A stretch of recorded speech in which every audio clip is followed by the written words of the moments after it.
Salut, j'espère que tu vas bien. Je suis ravie de te retrouver pour cette première vidéo de l'année et je commence d'ailleurs par te souhaiter une excellente année 2026.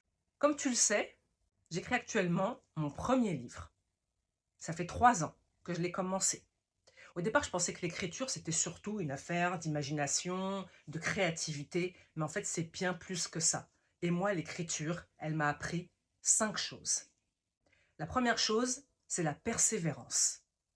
Il faut savoir une chose, c'est qu'à la base, moi, je ne suis pas du tout quelqu'un de persévérant. C'est-à-dire que si je me retrouve face à une difficulté, face à un obstacle qui dure un peu trop longtemps, je vais commencer à procrastiner. Je vais me dire, vas-y, ça me saoule, je le ferai plus tard. Et c'est comme ça qu'il y a eu des moments où je me suis retrouvée pendant un mois, voire plus, sans écrire un mot de mon livre. Il y a clairement 2 choses qui m'ont aidé à persévérer. La première chose, c'est que écrire un livre, c'est un rêve pour moi. Un rêve que j'ai depuis l'âge de 12 ans. Et une chose m'est venue à l'esprit. Est-ce que tu as envie de te réveiller un beau matin, quand tu seras vieille, en te disant que tu n'as jamais réalisé ce rêve? Et je me suis dit non, c'est inconcevable pour moi. Le deuxième élément de motivation pour moi, ça a été d'imaginer que j'avais atteint mon objectif.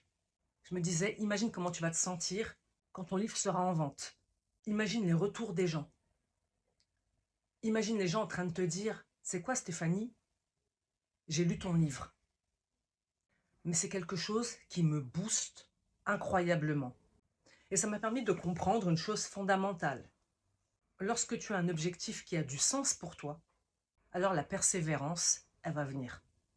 La deuxième chose que l'écriture m'a apprise, c'est la patience.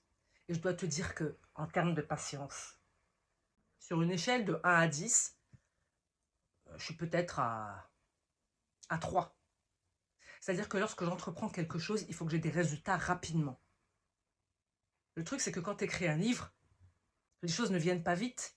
Parce que le processus en lui-même prend du temps. Créer des personnages, créer un univers.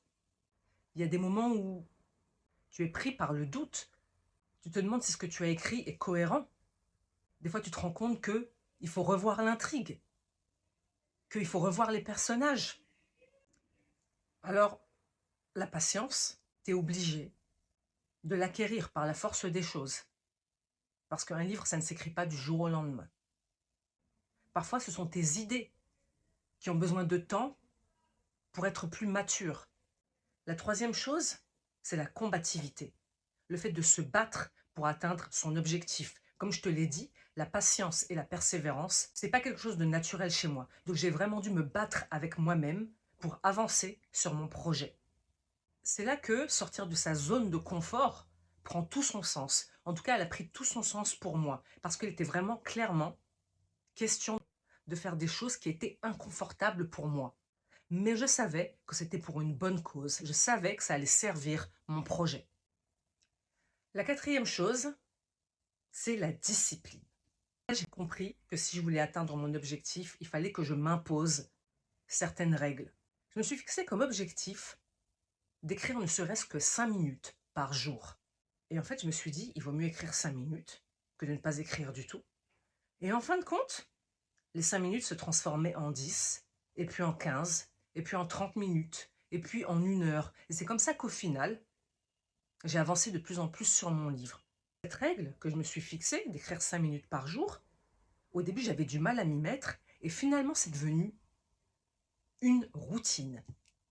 J'ai pris plaisir à cette discipline d'écrire tous les jours.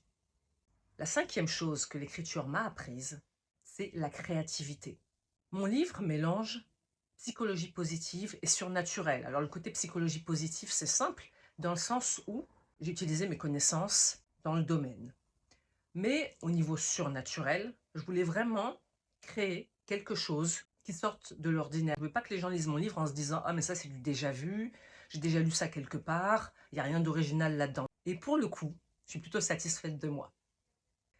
Et là, je suis heureuse de te dire que mon livre est quasiment fini. Si toi aussi tu as envie de te mettre à l'écriture, je t'encourage fortement parce que très sincèrement, l'écriture m'a aidé à me dépasser, à découvrir des facettes de moi que je ne pensais pas avoir. J'espère que cette vidéo t'a plu et je te dis à bientôt pour une nouvelle vidéo.